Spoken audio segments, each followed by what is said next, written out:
Hola a todos y a todas por ver mi canal, por suscribiros y muchas gracias. Voy a seguir contando la segunda parte de mi infancia. ¿Os acordáis que en el último vídeo quedamos en que estábamos en el hospital y el médico había salido diciendo que mi madre había salido muy bien de la operación y ahora faltaba la recuperación? Pero voy a hacer una pausa. Recordar que yo me crié en el pueblo con mi abuelita y con mi tío. Ellos me querían muchísimo, muchísimo, pero había un problema. Mi tío era alcohólico. Acordaros que se criaron sin padre. Y cuando llegaba a la casa de Dio, pues le hacía sufrir mucho a mi abuela. Son situaciones que no quiero recordar, pero que eran muy dolorosas para mí, ver cómo mi tío trataba a su madre, aunque a mí nunca me trató mal. Me quería mucho y mi abuela, pero esa era mi situación. Mis padres, como conté, se regresaron a Madrid cuando nació mi hermana y yo me quedé allí en el pueblo con mis primas y con mis tíos y con mis otros abuelos, los papás de mi padre. Y yo en ese tiempo era muy feliz, con mis primas me lo pasaba muy bien, eran como hermanas. De hecho, había una que tenía 3 años más que yo y era como mi hermana, siempre estábamos juntas y siempre nos estábamos peleando, pero no podíamos vivir la una sin la otra, nos queríamos muchísimo. Volvemos. En esa etapa que yo era tan feliz en el pueblo, pasó lo de mi madre. Regresamos a Madrid y sucedió algo muy fuerte. Cuando mi padre llevó a mi madre a la casa, nos dio una noticia.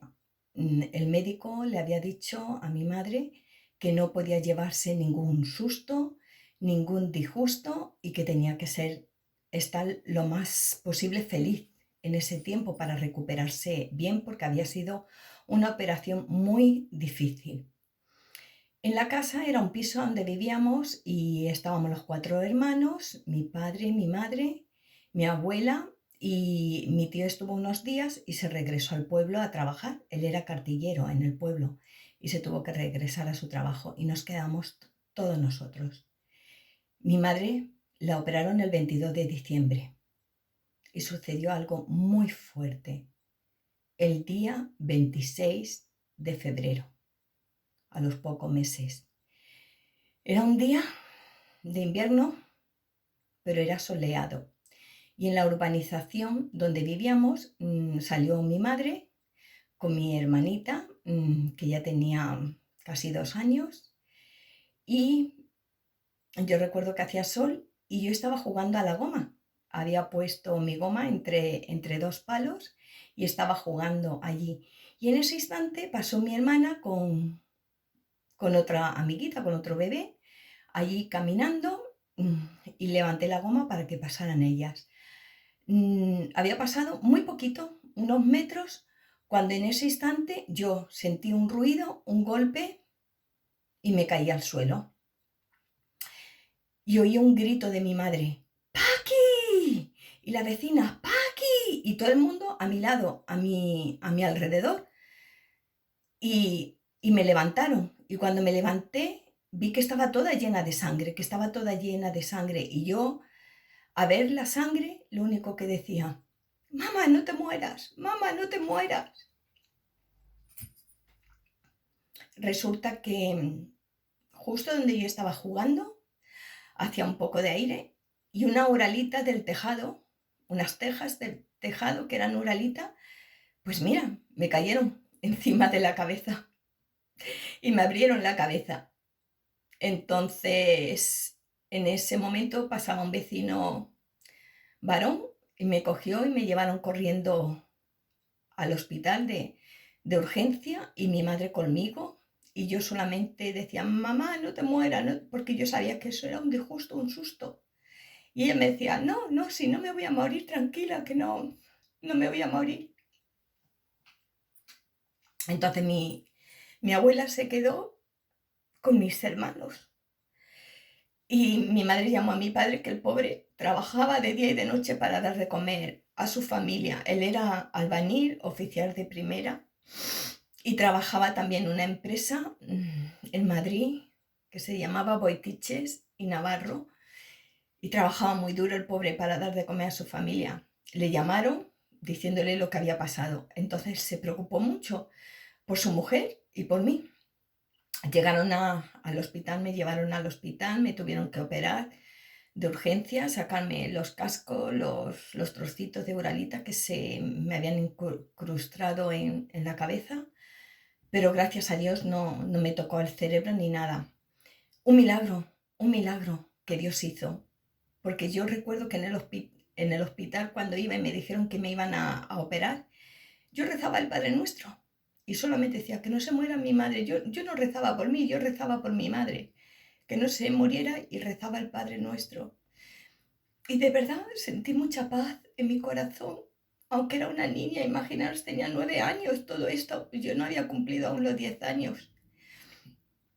Yo sentía mucha paz, no sé cómo explicar, pero yo sentía que tenía a Dios, o un ángel o algo, estaba a mi lado, y no tenía temor.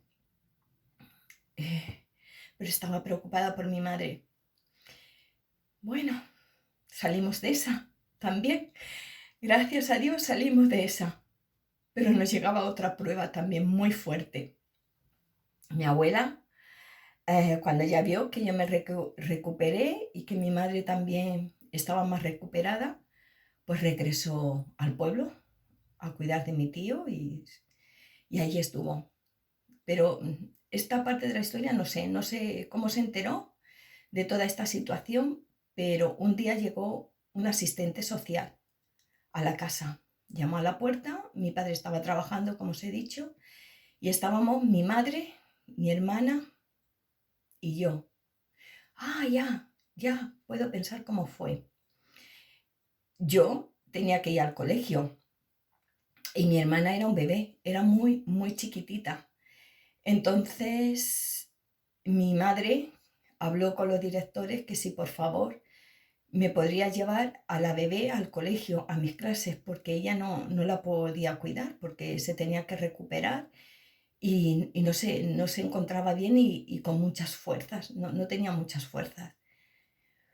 Entonces yo iba al colegio con un bebé en los brazos, que era mi hermana. Todos los niños y las niñas me miraban, pero no sé, yo me sentía feliz y nunca me dijeron nada. Los maestros tenían mucho amor hacia mí. Yo me acuerdo que en el recreo, como no jugaba porque estaba con mi hermana, algunos de los maestros me cogían a mi hermana para que yo jugara, pero yo estaba pendiente de mi hermana. Yo casi apenas jugaba ya en la calle ni con niños porque tenía que cuidar a mi hermana. También tenía que hacer la comida. Eso sí que es una historia, hacer la comida, porque tenía 9 años, era bajita, no era muy alta, y mi madre me enseñó a cocinar con 9 años. Me subía a una silla y desde la cama mi madre me decía lo que tenía que echar, si eran lentejas o eran habichuelas, frijoles, si era lo que fuera, pues desde la cama ella me iba diciendo esto, aquello, lo otro, y yo moviéndolo y así lo hacía. Aprendí a hacer muchos huevos, huevos cocidos, huevos duros, tortillas de patata, no, tortilla de patata no, tortilla francesa y así. Y esa era mi vida. Iba también a la compra. A los 9 años mi madre me daba el dinero y me decía las cosas que tenía que ir a comprar y yo me iba a comprar y esa era mi vida. Era para cuidar de mis hermanos, de mi hermana y de mi madre, porque mi padre, como os he dicho, trabajaba desde por la mañana hasta por la noche. Entonces yo tenía que hacer todas las cosas. Y ahora recordando, yo creo que fue el colegio el que llamó al asistente social y pasó algo muy fuerte. Como os he dicho, llamaron a la puerta, abrimos y nos dijeron que era la asistente social y la pasamos a la casa. Yo recuerdo que la asistente social, solamente voy a ir al grano, dijo que se tenía que llevar a mis hermanos y a mi hermana, que los tenía que meter en un colegio interno porque yo era muy pequeña y no me podía hacer cargo de ellos y de cuidarla a ella, que estaba bastante mal.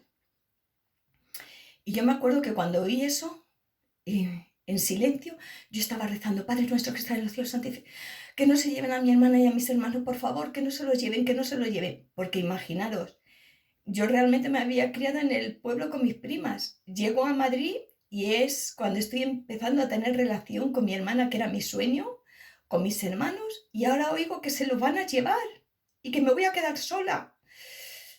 Y yo estaba ahí y veo a mi madre llorando y diciendo: por favor, no se lo lleven, si yo me voy a poner bien, si yo me voy a poner bien. Y le dijo al asistente social: hasta que te pongas bien me los tengo que llevar. Y yo me acuerdo que le dije: por favor, no se lleven a mi hermana no se la lleven.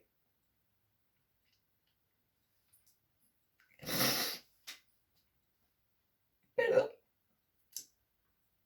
Y el asistente social fue una buena persona. No se llevó a mi hermana, no la dejó a mi madre y a mí. Y yo le dije que la iba a cuidar siempre, que yo iba a cuidar de las dos. Y creo que él no vio tanto llorando a mí y a mi madre, que tuvo compasión, pero se tuvo que llevar a mis dos hermanos. Los tuvo que meter en un colegio interno. Y decíamos que cuándo lo podíamos ver. Y ella dijo: los fines de semana, los viernes, los niños pueden venir a la casa y los domingos por la tarde tienen que regresar. Entonces para mí fue muy difícil, porque estaba empezando a estar con mi familia y ahora otra vez estaba sola, pero por lo menos me habían dejado a mi hermana y cuidando a mi madre. Bueno, os aseguro que recordar mi infancia es muy difícil, hay muchos detalles que no quiero compartir porque me duelen mucho, pero voy al grano, solamente esto. Solamente quiero decir que la tercera parte también va a ser muy dura, lo que tengo que contar, pero Dios siempre estaba a mi lado. Yo sentía como niña, yo sentía a Dios a mi lado, aunque vivía con mucho sufrimiento, pero sentía a Dios a mi lado y yo rezaba el Padre Nuestro y a veces hablaba con Dios y solamente le decía que mi madre no se muriera, que se pusiera bien y que pudiera estar otra vez con mis hermanos y con mi hermana. Y ahora solamente os quiero decir, para mí Dios es muy importante y espero que sea importante también para ti. Dios te ama, te quiere mucho, a ti también, búscalo. Recuerda que Dios envió a su Hijo Jesucristo a este mundo y Él en la cruz del Calvario llevó nuestros pecados y nuestras enfermedades y por su llaga fuimos nosotros curados.